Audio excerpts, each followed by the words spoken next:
¿Qué tal amigos? Buenas Hasta- tardes. Hoy tenemos en nuestro canal Perspectivas de la Salud Mental al terapeuta de meditación y escritor Leonardo Farías, que nos va a estar presentando su quehacer en la terapia. Y sin más preámbulos, que inicie nuestro gran amigo Leonardo en su presentación. Adelante. Gracias, amigo, gracias por la invitación de estar aquí. Ahí vi algún video tuyo y acepté estar porque me gustó tu perspectiva abierta. Vi que te gustaba la psicología y vi que estabas un poco observando y analizando todas las ramas, considerando todas las ramas. Así que me pareció interesante. Aquí estoy. Soy Leonardo Farías, soy escritor y terapeuta de meditación. Aunque últimamente estoy más enfocado, más que nada en la escritura de mis libros. Ok, a ver, cuéntenos un poco más o menos qué es lo que está escribiendo, si es referente a lo que hace. Claro, sí, sí, sí. Sí, tengo tres libros publicados en Amazon. Acá los tengo. Todos estamos locos, fue mi primer libro. El camino del ego, mi segundo libro. Y el último libro, Los puentes rotos, y un cuarto que está a punto de salir. Así que un poco, digamos que a medida que fueron creciendo las redes, ¿no? Que fueron creciendo las redes donde uno un poco se presenta y se usa como publicidad, fui un poco cambiando el rumbo bajando un poco la cantidad de terapias y escribiendo, porque quizás un poco las terapias son un poco absorbentes, quizás la gente en lo que es terapia de meditación es muy diferente a lo que es la terapia convencional de psicología. Es como que llega mucha gente que viene con mucha historia y mucha información de espiritualidad y también vienen desahuciados de la psicología y vienen con una urgencia como que la exigencia es otra. O sea, te vienen que quiero un cambio ya. Diferente, ¿no?, a lo que quizás sea la psicología, que vos te preparás para sesiones de mucho tiempo, a través de los meses. No, no, no. Acá llegan y te dicen, mira, yo vengo con un camino y quiero un cambio. Entonces, claro, te demanda un tiempo en el cual yo por lo menos no sirvo para que la persona se vaya de la sesión y tenga que estar un mes o 2 meses o 3 meses para percibir un cambio. Entonces, digamos que le doy un tiempo que suelen ser bastante intensas y absorbentes.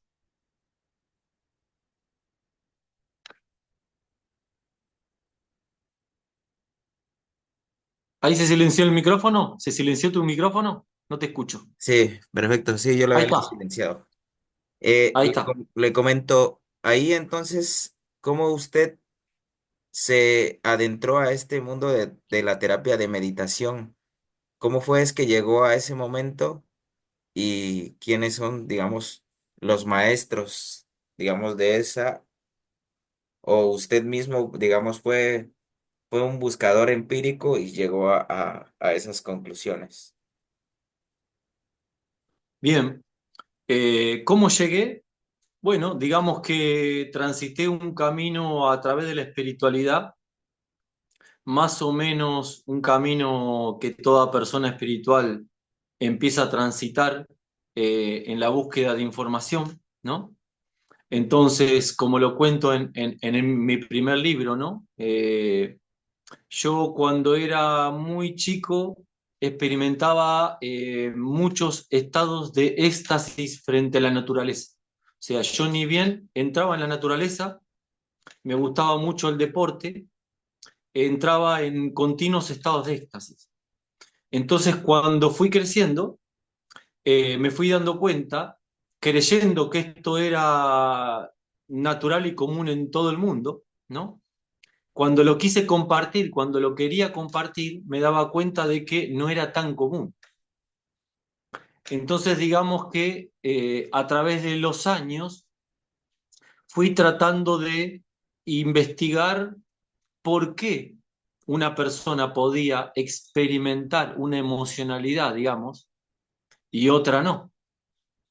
Entonces, digamos que fui buscando, ¿no? A través de una espiritualidad, a través de los años, pasando por mucha información, hasta que me di cuenta que cuando más iba escalando a niveles informativos, cuando más iba escalando en la información más profunda, más metafísica, me encontraba con personas que tenían exactamente los mismos problemas que alguien que no tenía ninguna información, ¿no?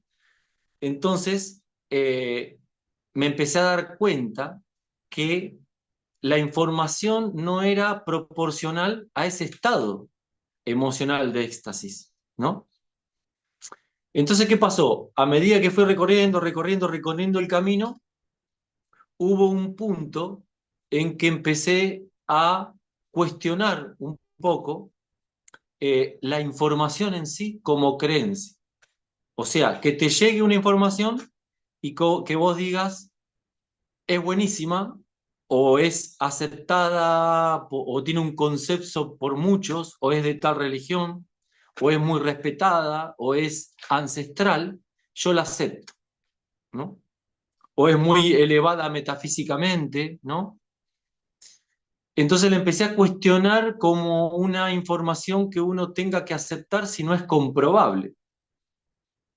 Entonces, digamos que cuando empecé a cuestionar esto, eh, empecé a observar por mí mismo. Y justo cuando empecé a un poco renunciar a la información, fue que me empezó a llegar a través de esos éxtasis una información muy distinta, un poco distinta y a veces muy distinta a la información convencional, ¿no? Entonces, cuando empecé a canalizar toda esa información, me di cuenta que necesitaba expresarla, ponerla en algún lugar, porque me di cuenta que era justamente la explicación de por qué una persona puede juntar mucha información y emocionalmente o psicológicamente seguir con los mismos problemas, conflictos o traumas de alguien que no tiene ninguna información. Cuando yo canalizo esta información, ¿no? Que era el interés mío, el cómo llegar a un estado de éxtasis y darme cuenta que no era la información lo que te lo daba, porque en cada ámbito en que iba experimentando, pasaba por la religión, pasaba por la autoayuda, pasaba por la metafísica, y cuando más elevado el ámbito, me encontraba las mismas personas narcisistas, los mismos conflictos de autoestima, los mismos conflictos psicológicos de cualquier persona, los mismos miedos, las mismas preocupaciones. Entonces ahí fue, digamos, donde termino con la información y me empiezan a llegar caudales de una información que es la que explica un poco, ¿no? El por qué ocurre esto y cómo dejar que ocurra. Entonces ahí fue donde empiezo a dar terapias y empieza a llegar gente a la terapia que justamente lo que quería era terminar con esto. O sea, tengo mucha información, hice mucha terapia, pasé por esto, por esto, por esto, fui por las religiones, fui por la metafísica y sigo con mis miedos, sigo con mi problema de autoestima, sigo con mis preocupaciones. ¿Qué me pasa y cómo hago para trascender esto, ¿no? Por eso un poco el último libro se llama Los puentes rotos, ¿no? Entre la psicología, la espiritualidad y la religión, donde un poco explayo este camino, muestro los puentes que recorremos para llegar a, si se quiere, a la felicidad, ¿no? O a la paz, y cómo cada puente pareciera que siempre estuviera roto. ¿Y por qué? ¿No? Entonces, de ahí empiezo a hacer las terapias para conectar este puente, ¿no? Un poco Ok, esa es la historia. Un poco Ok. esa es la historia en gran resumen. Muy, muy interesante. En esta cuestión, entonces, usted recabó información, digamos, de varios autores y de ahí, o sea, fue viendo, o como usted dice, de la religión, de la metafísica, de la psicología, fue recabando información, pero igual,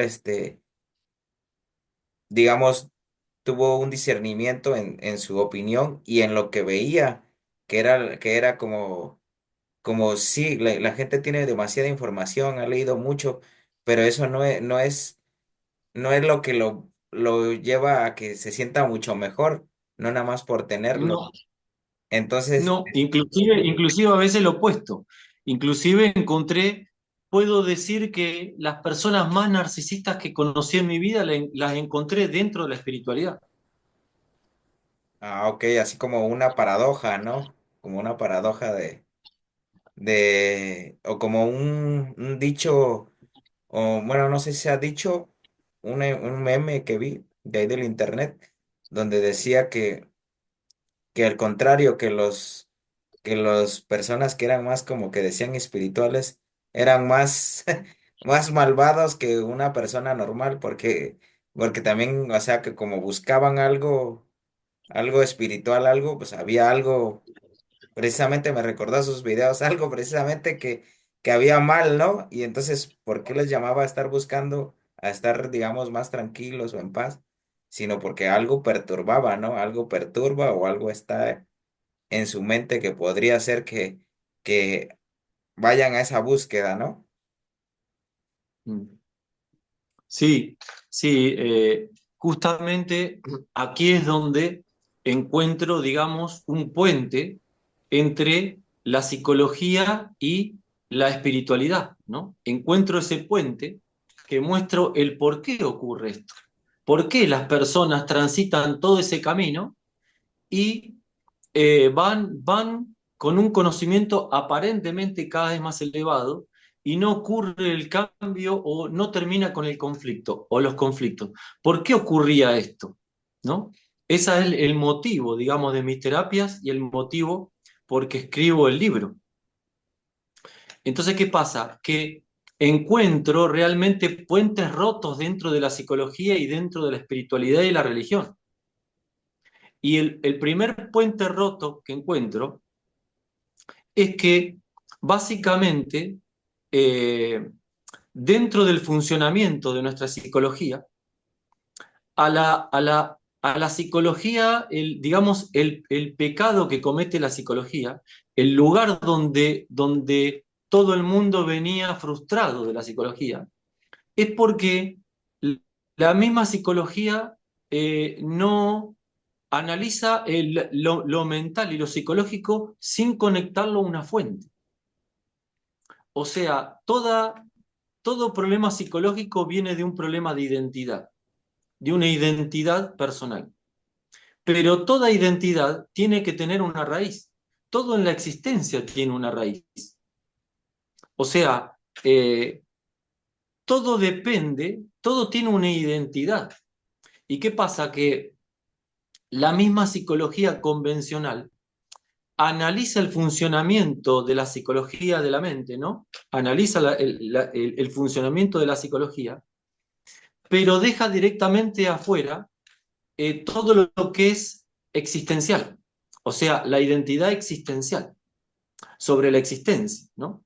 Porque lo considera como muy místico, ¿no? Como muy incomprobable o hasta religioso, ¿no? Entonces, ¿qué pasa? Que el problema aquí es que eh, eso sería como analizar el funcionamiento de un motor, pero sin saber a dónde está enchufado. Entonces, ¿qué pasa? Que eh, te quedas analizando el tronco y las ramas sin saber que hay una raíz. Entonces la psicología queda encerrada en este movimiento, aparentemente sin salida, porque, claro, si vos analizás un tronco, un biólogo analiza el tronco, analiza las hojas, analiza el árbol, pero jamás se enteró que había una raíz porque dijo, no, la raíz la dejo de lado, entonces no podés llegar a descubrir nunca la efectividad y el verdadero funcionamiento del árbol entero. Entonces vos te das cuenta, claro, vos te encontrás, por ejemplo, psicológicamente una persona que te dice, yo tengo problemas de autoestima, ¿no? Y claro, pero el problema de autoestima, como cualquier conflicto psicológico, parte de una duda existencial, una duda de cuál es mi valor, cuál es mi valor. Eso es la autoestima. Es yo no sé cuál es mi valor, por eso tengo un problema de valor, de autovalor, de autoestima. El problema es que cuánto vale uno no depende de uno, depende de cuánto vale la realidad que crea a uno. O sea, si yo vivo en una realidad casual, vamos a suponer casual, nazco aquí por casualidad, somos seres casuales, mi valor como ser humano no es otra cosa que la espera a la muerte. Punto. No hay fuente, no hay causa y efecto, no hay nada. No debería haber ni siquiera psicología. Pero si yo estoy aquí no por casualidad, sino por causalidad, entonces mi valor automáticamente sería al opuesto. De no ser nada, pasaría a ser demasiado, porque implica que hay una fuente que me crea eh, con un poder que la misma imaginación humana no puede ni siquiera llegar a imaginar. Entonces, ¿qué pasa? ¿Cuál es mi valor? Mi valor depende de la fuente que me crea, no depende de mí. Por ejemplo, esta botella, el valor de esta botella, ¿de qué depende? De la calidad del creador, del propósito de su creador y de los materiales que use para crearla. De eso depende el valor de esta botella. Entonces, mi valor no puede depender nunca de mí, como yo, como persona, sino de la fuente que me crea y con el propósito que me crea. Entonces, ¿qué pasa? Que como no conocemos esto, como nacemos sin conocer esto, nuestro valor verdadero como ser, como persona, no lo conocemos. Entonces nuestro valor depende de lo que nos digan nuestros padres que nosotros somos. Nuestro valor va a depender de cómo nos traten, de lo que nos digan, de lo que nos apoyen, de lo que nos eduquen. Claro, va a depender de eso, porque yo no tengo una identidad existencial. Por lo tanto, mi valor va a depender de lo que otros digan que yo soy. Pero aún así, yo todavía, mi valor real, verdadero, no lo conozco, no lo sé. Hay una duda, siempre hay una duda. Entonces, de una duda existencial, de una duda de saber realmente si yo soy mucho o nada, surge toda la rama de conflictos psicológicos. De esa duda existencial se ramifica como un árbol, digamos, todo lo que puede ser una falta de identidad, un problema de autoestima, una tristeza, una depresión, un enojo, una ira, o sea, etcétera, etcétera, ¿no? Una obsesión. No conozco mi identidad y mi mente permanentemente está tratando de compensar esa falta. Entonces, ¿qué ocurre? Que, ¿cómo la compensa? La compensa, si vas a la psicología, claro, estudia, digamos, todo el tránsito entre cómo se ramifica lo que sería la baja autoestima, cada conflicto, cómo surge y lo busca en el pasado. En mi niñez, se va al pasado. Pero el conflicto psicológico no nace en el pasado, nace en una duda existencial que se recrea en el pasado. Entonces, ¿qué pasa? Si vos te vas al pasado, sí, vas a encontrar que todo empezó en un momento en tu niñez cuando te dijeron que eras tal cosa y cual cosa, llegó hasta aquí, ¿no? ¿Y cuál es mi valor? Una vez que yo conozco toda esa historia, que es real, Mis padres me perjudicaron en lo que me dijeron, en cómo me educaron, ¿no? Y yo veo todo esto. Sí, pero la raíz, mi valor existencial, ¿dónde está? ¿Cómo recupero yo mi autoestima? Porque sepa la historia, la duda existencial sigue latente. Entonces, qué me queda a mí para yo lograr autoestima, por ejemplo? No sé, alentarme, repetirme que valgo mucho, generar acciones que representen algo como si yo valiera mucho. O sea, convertirme en un actor que me crea a mí mismo que yo valgo. Claro, pero ¿yo valgo? O sea, va a depender de cuánto vale la existencia, si es casual o no. ¿Comprendés a lo que voy? Si yo no sé si la existencia es casual o no, yo no sé cuánto valgo. Por lo tanto, la psicología te deja ahí, rumiando, digamos, dando vuelta en tu problemática, pero no toca la raíz existencial. Por lo tanto, me condena a un autoaliento, a una autosugestión de que yo valgo. Pero que yo no sé si valgo. Ahora, ¿no? Llévalo todo esto a la espiritualidad. Llévalo a la espiritualidad. Vamos a suponer que la persona sale de la psicología y dice, yo necesito una identidad existencial. La pregunta sería, ¿y por qué con tanta información la gente sigue manifestando narcisismo e inseguridades, preocupaciones y miedos? Aquí viene el otro aspecto, porque la información que recaudan, siempre viene de terceros. Es algo que yo debo creer. Esto es como que yo te diga, mira, Abraham, vos para conocer a una chica y enamorarte de ella, yo te doy un montón de libros de información de cómo es la chica. Y te doy un montón de maestros que te hablan de la chica. ¿Vos te vas a entregar a esa chica sin conocerla por versiones de terceros? O sea, ninguno de nosotros lo hacemos.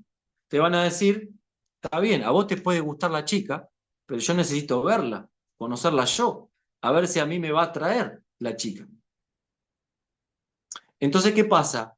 Que en esa búsqueda de información, yo estoy recibiendo información sobre versiones de una realidad que vienen de terceros. Yo estoy intentando conocer mi valor existencial a través de información que viene de terceros. Son versiones de terceros, pero yo no tengo mi propia versión. Por lo tanto, mi mente interpreta que no la está conociendo, que es como, digamos, como si fuera una película. Es como si yo te hablara de una chica y vos decís, me encantó. Claro, como historia. Pero yo para entregarme, para que haya una entrega, para que llegue ese amor, para que llegue esa paz, para terminar con el conflicto, porque nosotros estamos en una relación con la existencia, la queremos conocer. ¿El problema cuál es? Es que es una extraña. Entonces, en resumen, vas a la psicología, ahí no está la existencia. Analizan todo el movimiento de tu mente, pero la existencia sigue siendo una extraña. Por lo tanto, mi valor no está. Depende de lo que me diga un tercero. Si te vas a la espiritualidad, la información viene de terceros, son versiones de terceros. ¿Cómo sé yo qué es verdad y es real? ¿Qué pasa? Que la mente que está buscando esa información está seleccionando la mejor información de todas. Pero ¿cómo la selecciona? Elige la que más considera que podría ser más ideal, más deseable. Claro, pero sigue siendo una versión de terceros de la realidad, en el cual yo en algún punto, yo la tengo que aceptar, la tengo que creer. Y nuestra psicología no lo acepta. Te dice todo bien, la historia es muy linda, la versión espectacular. O sea, te puedo dar versiones del karma, versiones de la causa y efecto, versiones de que somos el todo, versiones de la ley de atracción. Son hermosas versiones. Pero, ¿cómo sé que es verdad? Mi psicología la interpreta como una historia y no lo convierte en identidad, porque no lo está experimentando cara a cara. Por eso es que esa duda existencial, esa duda de quién soy yo, sigue estando latente.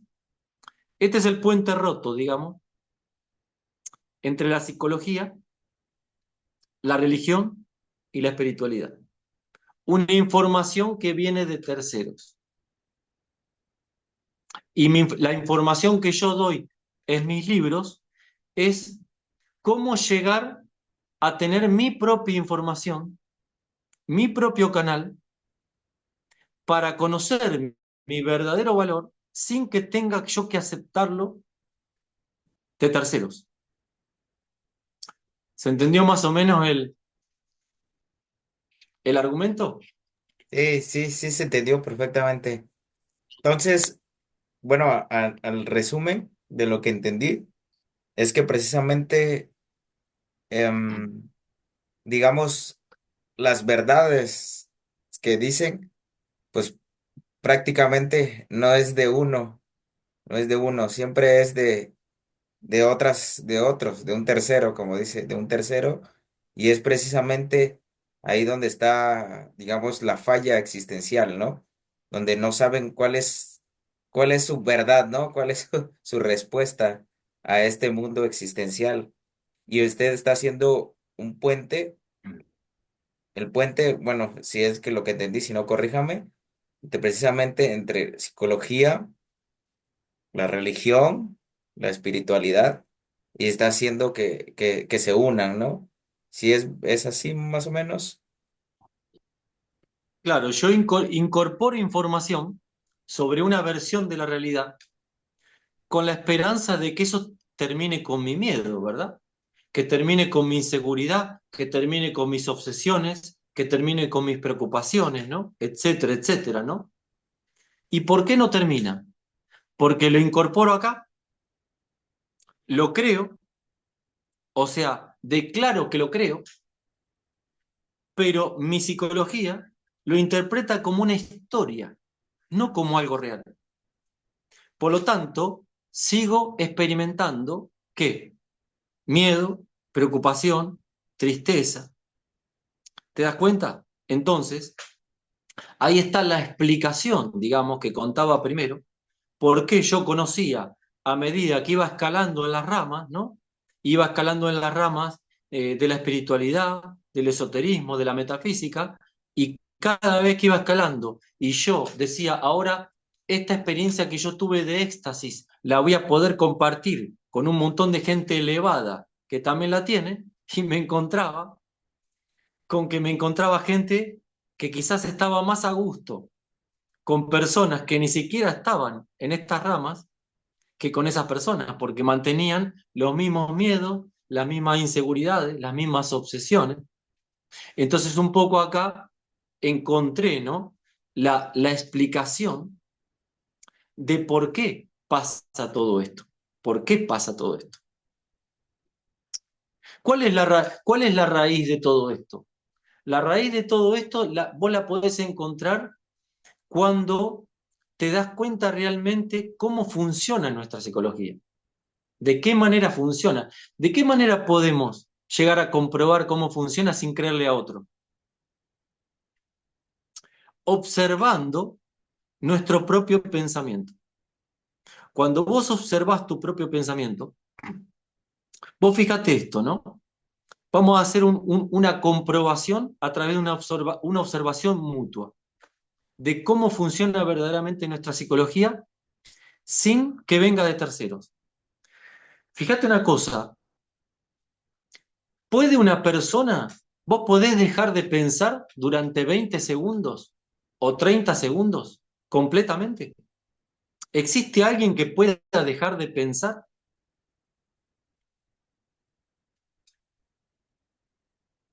Me supongo que a lo mejor un experto en la meditación, la respiración, como los yogis, a lo mejor, creo, ¿no? Me supongo, ¿no? Que son los únicos que podrían hacerlo, porque todas las personas, digamos, comunes, pues no, nuestra mente siempre está maquinando Pensalo. todo el tiempo, sí. Vos, vos fijate esto, cuando vos intentás dejar de pensar, ponele que vos haces el ejercicio, decís, a ver, 20 segundos, vamos a hacerlo. Y vos te das cuenta de que viene el pensamiento. Vienen. No sabes ni cuál, no sabes ni cuál, pero alguno viene, alguno viene. Vos fijate esto, si yo no lo quiero, no lo quiero, y siempre viene, no te está diciendo la experiencia, no te está mostrando de que la mente tiene un mecanismo más allá de nuestra voluntad, como si fuera el corazón, late, y yo me creo, o sea, nosotros no creemos que somos nosotros los que hacemos latir el corazón. El corazón tiene un mecanismo independiente de mi voluntad.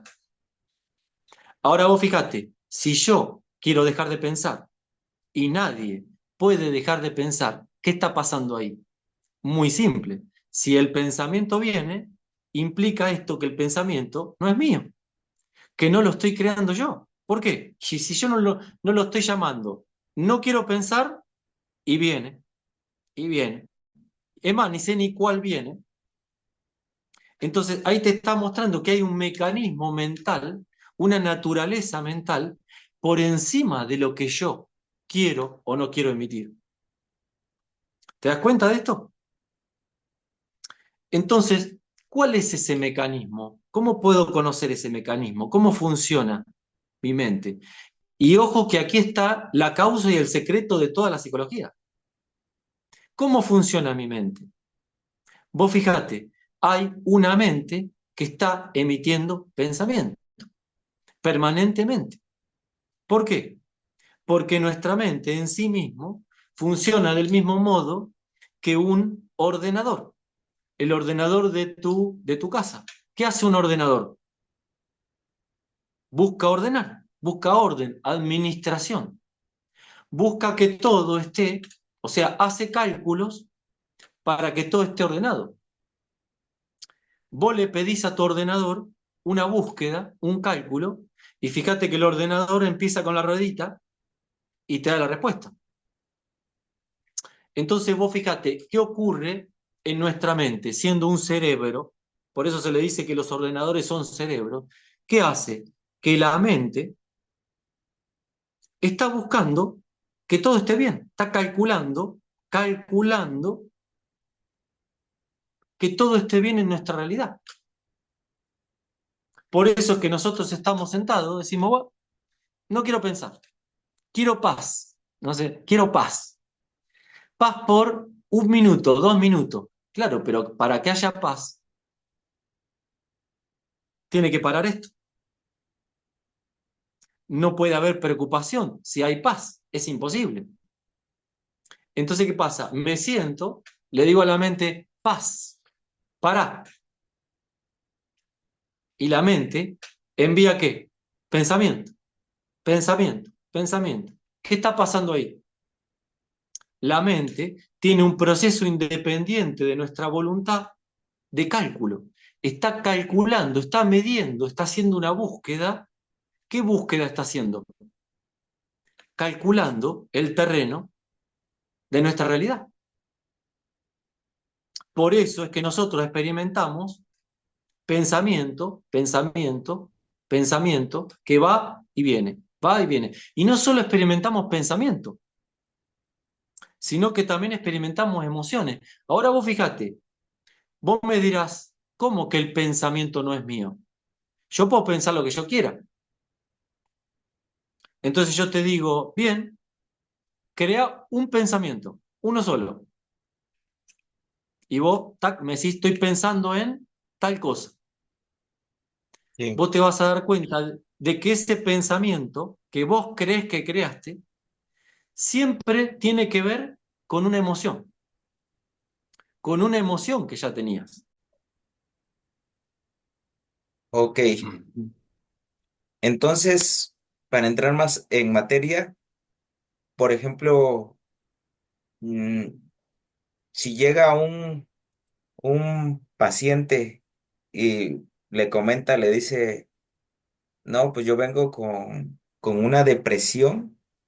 Ahí, por ejemplo, ¿cómo es el actuar de usted en la terapia?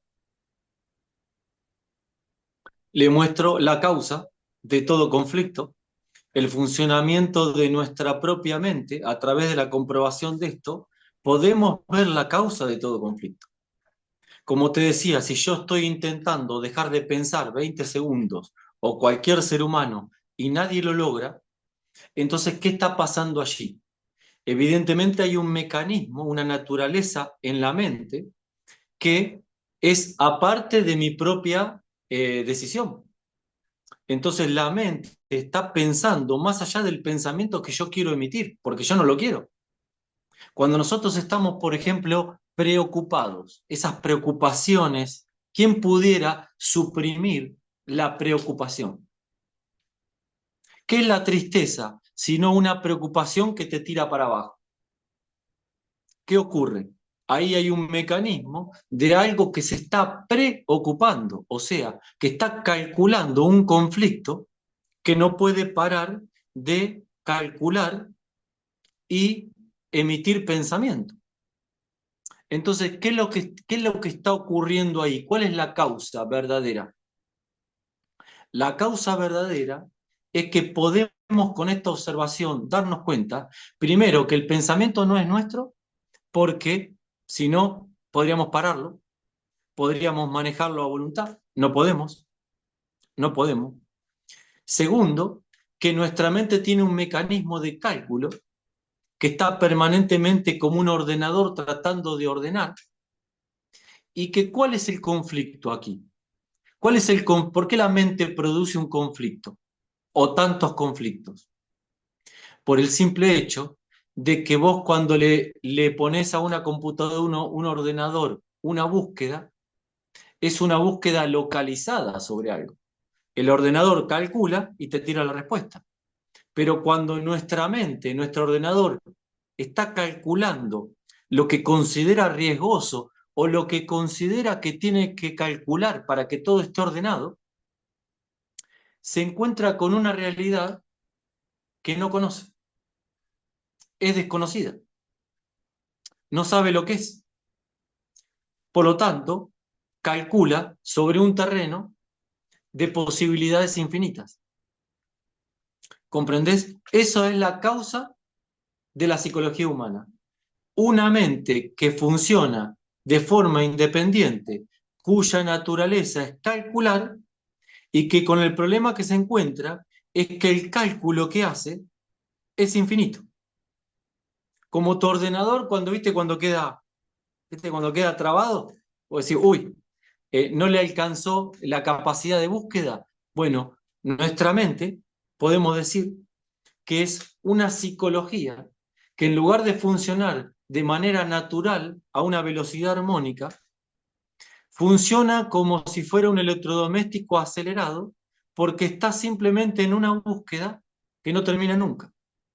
O sea, quiere solucionar un problema para llegar a la quietud, a la paz, y cuando calcula las posibilidades dentro del azar de la existencia, se encuentran con que son infinitas.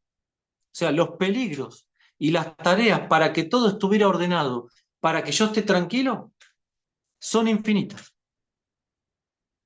Entonces queda en eso que llamamos exceso de pensamiento. ¿Qué es el pensamiento? El cálculo de una mente que quiere ordenar y no puede terminar su labor. Entonces, ¿qué ocurre? Que desde aquí, podemos darnos cuenta de que vos no vas a lograr parar la mente siendo ningún yogi, tratando de controlarla. ¿Por qué?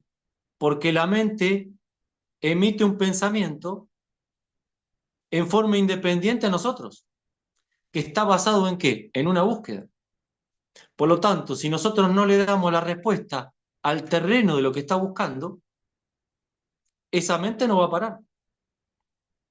Lo que yo puedo hacer es tratar de distraerla, digamos. ¿Y qué es lo que hacemos cuando estamos preocupados? ¿Qué es lo que hacemos cuando estamos deprimidos? Como dijiste vos, tengo una depresión, tengo una preocupación. ¿Qué es lo que hacemos? Tratamos de distraernos para parar esto. Ahora, ¿es efectiva? ¿El método de distracción es efectivo? No, porque nuestra duda existencial, que es la que hace que la mente quede en permanente búsqueda, ¿por qué? Porque tiene duda, no sabe cuántos son los peligros, se multiplican porque no es una cuestión de números, es una cuestión de realidad. No es una cuestión de que yo identifico 4 o 5 problemas y los soluciono y ya está, y esto paró. No porque surgen nuevos, porque las posibilidades son infinitas. Es como si yo te dijera, Abraham, hacemos una lista en este momento en una realidad, de acuerdo a las posibilidades de la casualidad, ¿cuántos peligros podrías tener que enfrentar? O sea, ¿cuántas posibilidades peligrosas podrían ocurrir en este momento? Y No. vos en la lista empezarías, y puede venir un terremoto, me puedo quedar sin dinero, me puedo enfermar, se puede enfermar un ser querido, me puede dejar mi pareja, me puede ir mal en mi negocio, etcétera, etcétera, etcétera, etcétera. Bueno, eso mismo es lo que está haciendo en este momento nuestra mente. Una lista. Pone en la lista lo que más le preocupa y empieza a tratar de combatir contra esa preocupación. Claro, pero el problema no es la preocupación en sí, sino la realidad que al ser desconocida, las posibilidades se multiplican. No tienen un número finito, son infinitas. Por eso, nuestra historia como ser humano es el intento de combatir una por una de las posibilidades, lo cual es imposible. O sea, que ¿Comprendés? podría ser que digamos el fin como tal es la aceptación del mundo como es, pero primero tendrías que saber cómo es el mundo, ¿no? Con el caos, ¿no? Vos no podés aceptar lo que no conoces. Vos no le podés decir a la mente, mira, deja de preocuparte, aceptá todo. Tratá de hacerlo. La mente te va a decir, pero es que los riesgos siguen estando. ¿Aceptar qué? O sea, ¿aceptar qué? Ahí es donde viene la parte de la creencia. No, vengo, yo me voy a la espiritualidad y me dicen, tranquilo que todo está bien. Aceptación. Y la mente te va a decir, todo está bien. ¿De dónde lo sacaste? Lo leí. ¿De dónde? No, lo leí del budismo y de la metafísica. ¿Y? Te va a decir la mente. ¿Y qué? Es lo mismo que me digas, leí que la mujer que vas a conocer es maravillosa, pero no la conociste. Sigue. Entonces, llevado, por ejemplo, un ejemplo que vos me nombraste hace un rato sobre la obsesión, ¿no? Que se ve que has visto video. ¿Qué es lo que le ocurre, por ejemplo, a una persona con trastorno obsesivo compulsivo, ¿no? La psicología no puede explicar el porqué ni la cura del trastorno obsesivo compulsivo. Puede explicar el cómo funciona.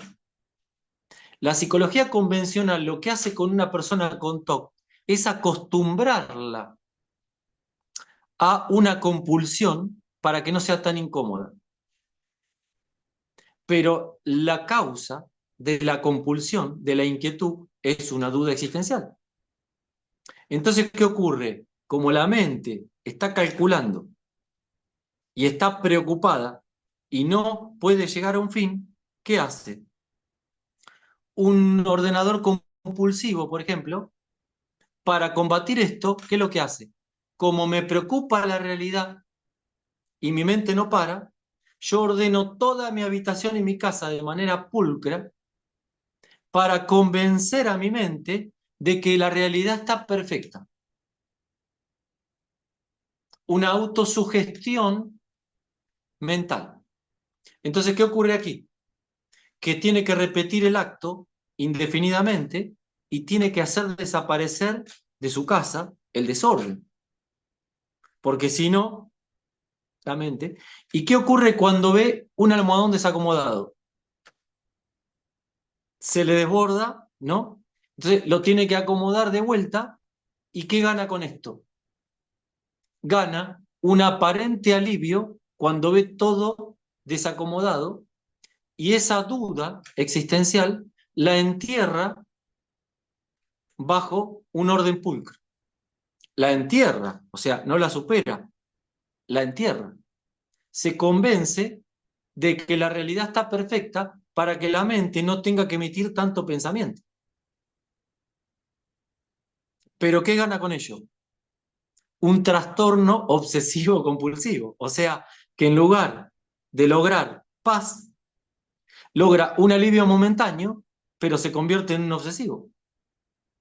Ahora no va a poder disfrutar ningún desorden. Ahora va a ir a la casa de un amigo que va a estar desordenado, se va a sentir mal. Va a cocinar en su cocina y la cocina va a tratar de ordenar mientras está cocinando, porque vos cuando cocinás tenés que hacer un caos. O si vos tenés que ser, no sé, un pintor y pintar, vos no podés estar ordenando mientras vos estás inspirado, porque se te va la inspiración. El compulsivo no puede inspirarse, porque su mente no lo deja ser libre. Por eso se llama trastorno obsesivo, o sea, una obsesión, una necesidad de autosugestionarse permanentemente. ¿Comprendés cómo funciona? Ahora, llévalo a un nivel más elevado. Llévalo, por ejemplo, a la espiritualidad.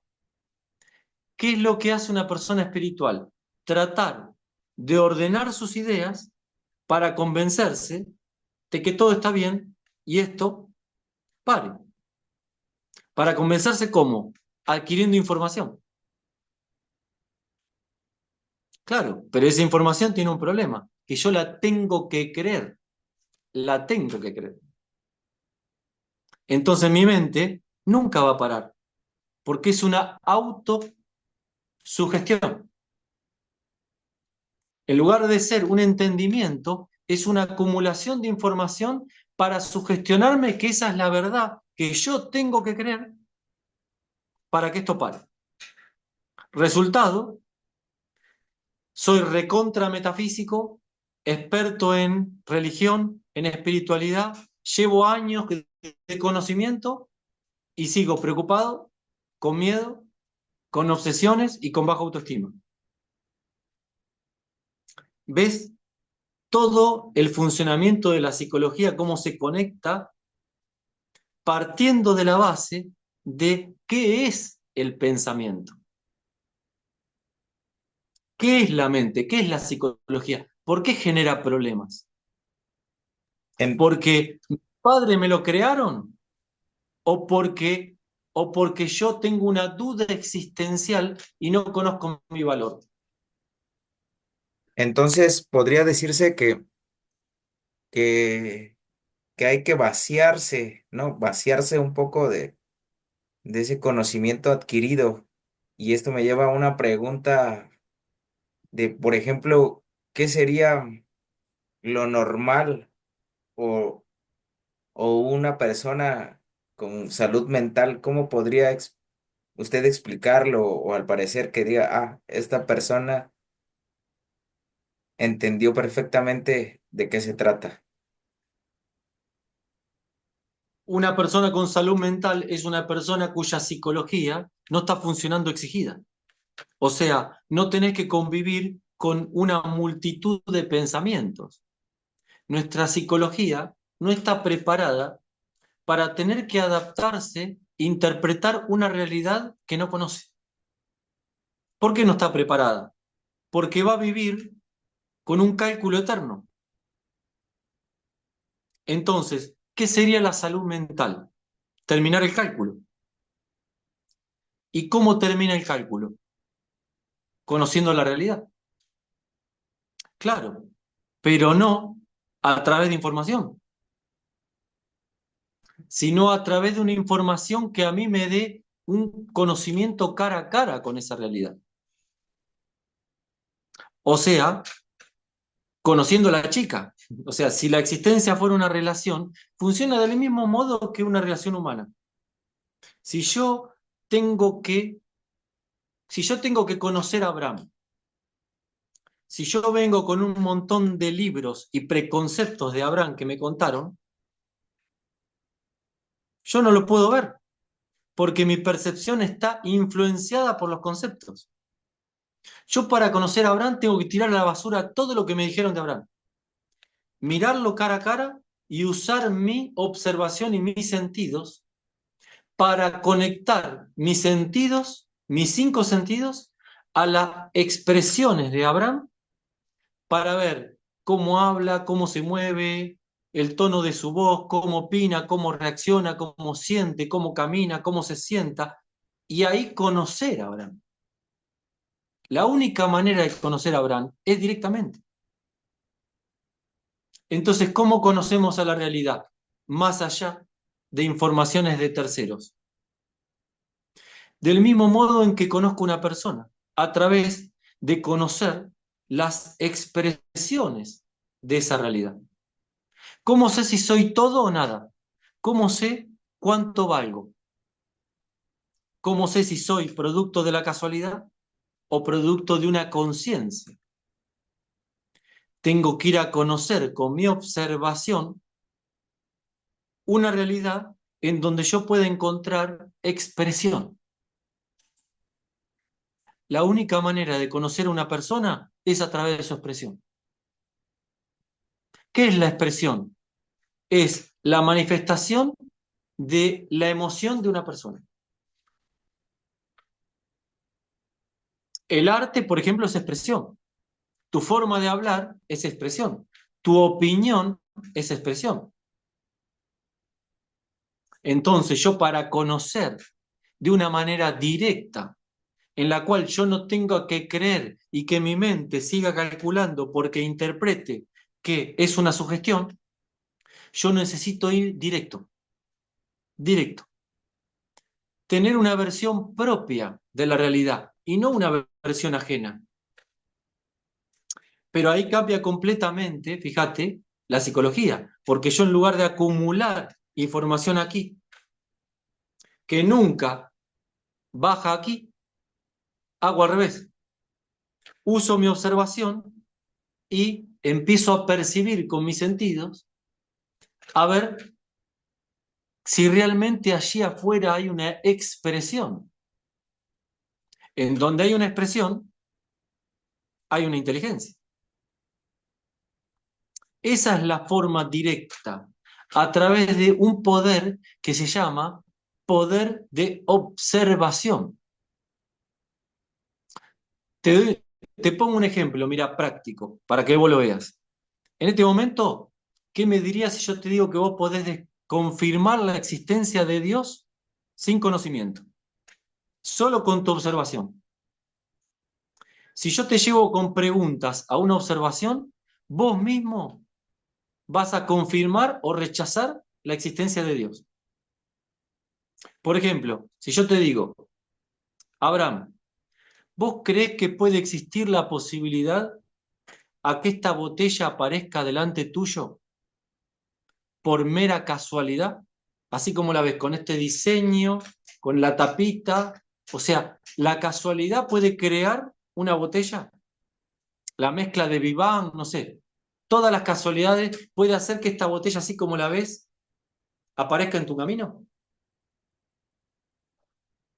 Pues de pronto no, pero siempre queda como principalmente la apertura a que puede pasar, que la realidad, digamos, mi conciencia no puede ver más allá de eso, pero puede pasar, digamos, ¿no? Que Yo te hago una pregunta. ¿Alguna vez apareció una botella delante tuyo de la nada? no, Hasta ahora no apareció. hasta ahora Hasta no. ahora no ocurrió. No Exacto. ocurrió. La casualidad, esto, así como lo es, nunca lo ha creado. Entonces vos sabés que si hasta ahora no ocurrió, la casualidad, el azar, una botellita con esta tapa, con este diseño, ¿no? Es imposible que aparezca desde el azar. Si aparece, ¿qué significa para vos? Que hay alguien que la ha creado, que hay una inteligencia detrás de este objeto. ¿Qué inteligencia hay detrás de este objeto, de esta botella? Un creador, tiene que ser nada más un creador, ¿no? La inteligencia humana. La inteligencia que está detrás de esta botella es un humano que quiere utilizar como utilidad esta botella para que tomemos agua.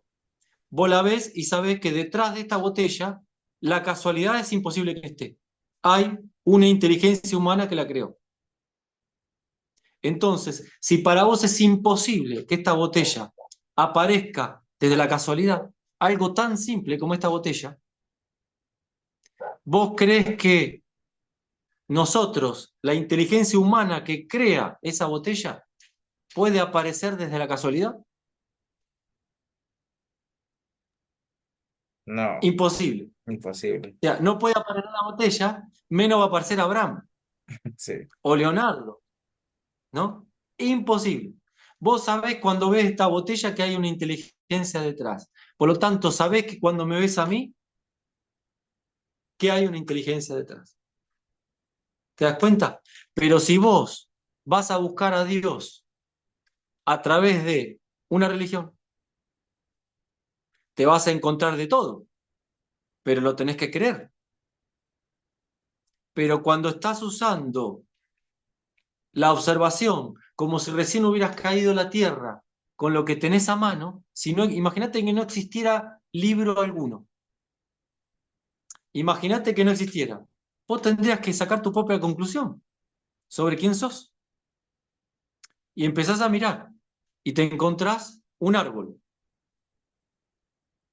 ¿Puede ese árbol aparecer allí con su diseño artístico, sus colores, sus hojas, su movimiento, de la casualidad,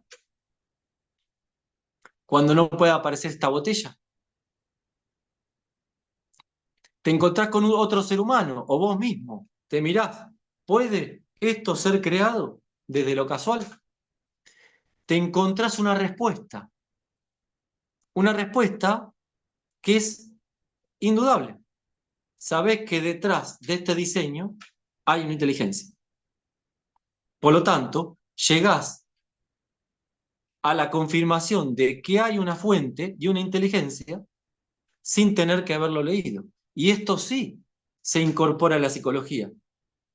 Ahora sí, la mente en su cálculo sabe que lo que está calculando es un terreno donde hay una inteligencia. Por lo tanto, el cálculo es menor.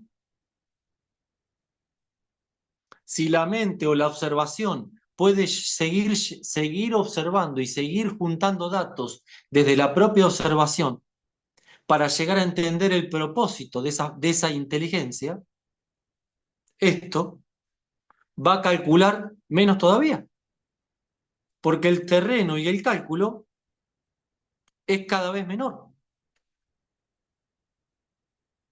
¿Ves cómo va funcionando nuestra psicología? Entonces, cuando vos te encontrás con una persona que tiene trastorno obsesivo compulsivo, es una persona que tiene tanto miedo y desconocimiento de la realidad que en lugar de querer conocerla, la está tratando de controlar externamente, a través de un orden externo. Y ahí tenés la explicación por qué el famoso trastorno obsesivo compulsivo. O sea que así como el trastorno obsesivo compulsivo, igual pues hay otras formas igual de pues digamos de sugestionar, ¿no? La realidad en otras enfermedades o en otras situaciones que hacen que precisamente te sientas como con una satisfacción momentánea, ¿no? Como puede ser, no sé, cualquier otro, no sé, ahí el obsesivo compulsivo es uno, ¿no?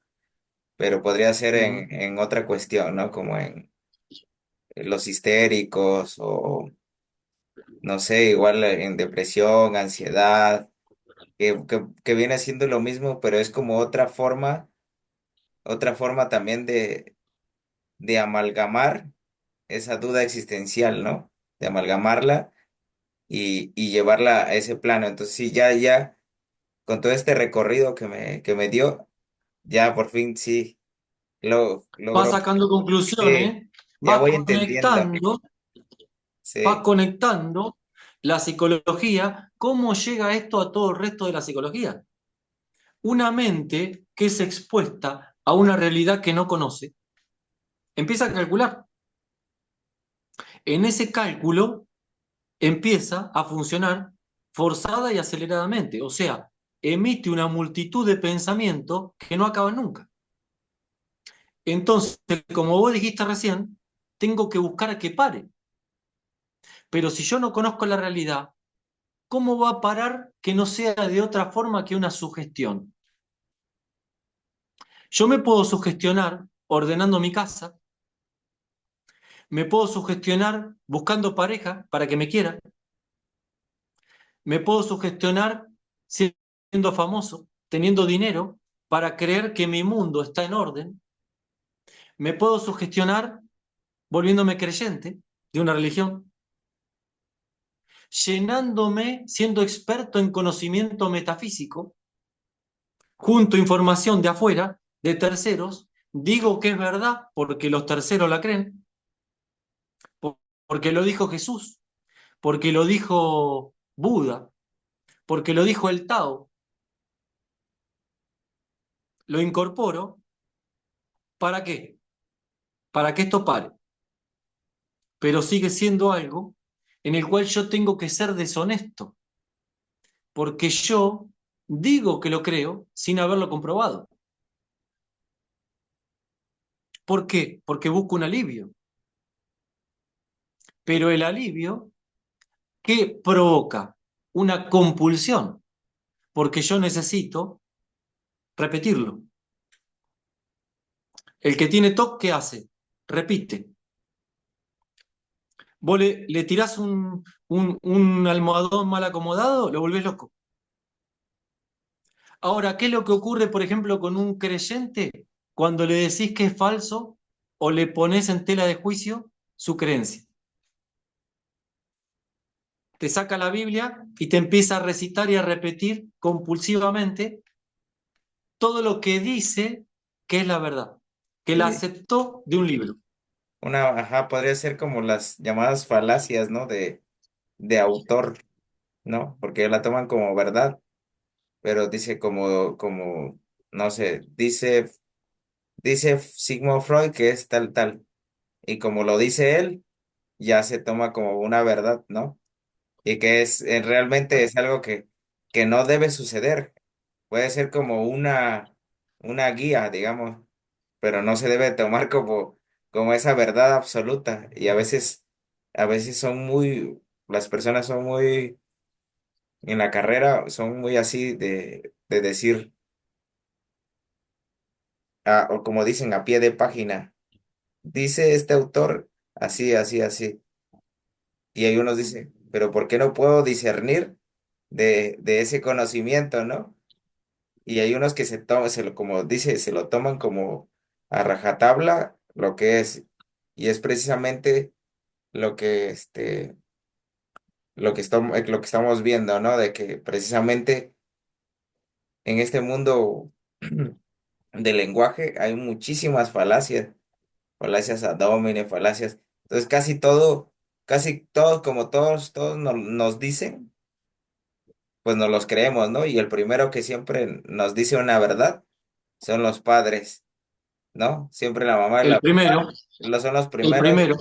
los primeros que nos dicen, ¿sabes qué? Es que la situación es así, y es así, y a veces hasta lo cuestionan los niños, pero dicen, porque yo lo digo, y entonces ya se vuelve una verdad inobjetable, que tienen que aceptarla sí o sí.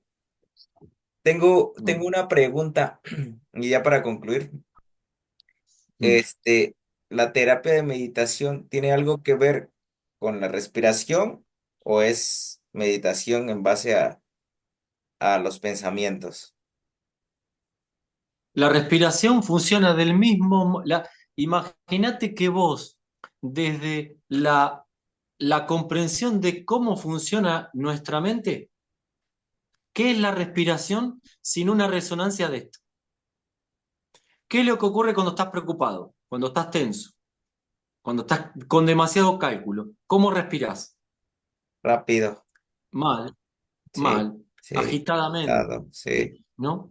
Entonces, si el pensamiento no es nuestro, sino que la mente está tratando de ordenar y por eso experimentamos pensamiento más allá de nuestra voluntad, esto implica que eso tiene una resonancia en todo nuestro cuerpo. Entonces, todo lo que sea un tratar de controlar externamente algo sin terminar con la duda existencial, está reforzando el trastorno obsesivo compulsivo. Porque yo ahora necesito respirar todo el día para convencer a mi mente de que todo está bien. Siempre que yo no quiera conocer la realidad, que yo no le brinde un conocimiento directo a mi mente de la realidad, yo estoy tratando de convencer permanentemente a mi mente para que mi mente pare. Pero es que mi mente es un mecanismo perfecto, porque te dice, yo no me voy a convencer hasta que no conozcas directamente. No, pero Buda, Jesús, fulano, Freud, Mengano, directamente. ¿Cómo directamente? Entonces vos le vas a decir, no, pero escúchame, yo soy experto en respiración pránica. La postura mía es la postura de una persona iluminada, el yoga. Ahora, si yo te dijera, vos ensayando la postura, la manera de acariciar y de tocar a tu novia, ¿va a provocar que la ames? ¿O es que la amás que va a provocar cómo la tocas? Si vos a una pareja disfuncional o tóxica le decís que ensayen la manera de tocarse como si se amaran, la postura, ¿se amarían? Difícilmente, no creo. Se odiarían No. porque no tienen ganas de tocarse. Entonces esto es lo mismo. Todo lo que es un intento externo de acomodar el medio ambiente, ya sea físico, ya sea psicológico, las ideas, la respiración, la postura, mis creencias, es un intento de sugestionar a la mente. Por lo tanto, lo que yo estoy haciendo es que todos los miedos y conflictos psicológicos y duda existencial que tengo, la estoy enterrando debajo de ese conocimiento. Por eso es que lo acumulo, lo acumulo, lo acumulo, y llega un punto que digo, bueno, voy a tener, ahí llega la gente a mi terapia y me dice, ¿qué me pasa? Que yo ya creo que Dios es todo, en la ley de atracción, en la ley de causa y efecto, y sigo, ¿te das cuenta? Ahí tenés un poco, llegaste a la raíz, ¿no? Que quería llegar. Sí, muy buena conclusión. Listo, pues les agradecemos al terapeuta Leonardo Farías por esta gran Gracias. entrevista. Fue muy buena y quiero decirles que yo no sabía nada, lo dejé como estaba diciendo usted hace ratito, un ejemplo de ningún concepto anterior a él, nada, más que unos videos, pero en realidad ningún concepto anterior y me dio gusto Ujú, conocerlo y le entendí perfectamente, digamos, en modo teórico de lo que comentó, la conclusión o el fin de la terapia. Y mm. de este, vamos a estar compartiendo sus redes sociales. No sé si gusta también que, que demos un número telefónico, lo pongamos o nada más con las redes sociales para que cualquier persona que esté interesada, no sé si también da terapias por online o nada más físicamente. En este momento tengo suspendidas las terapias porque estoy enfocado solo en mis libros, solamente en mis libros. He parado un poco con las terapias. En mis redes ya está mi número telefónico. Tengo también una comunidad, una comunidad de WhatsApp de personas que hicieron terapias conmigo, personas que han leído mis libros. Así que en mis redes van a encontrar, está ahí mi celular. Ok, perfecto. Pues concluimos con esto.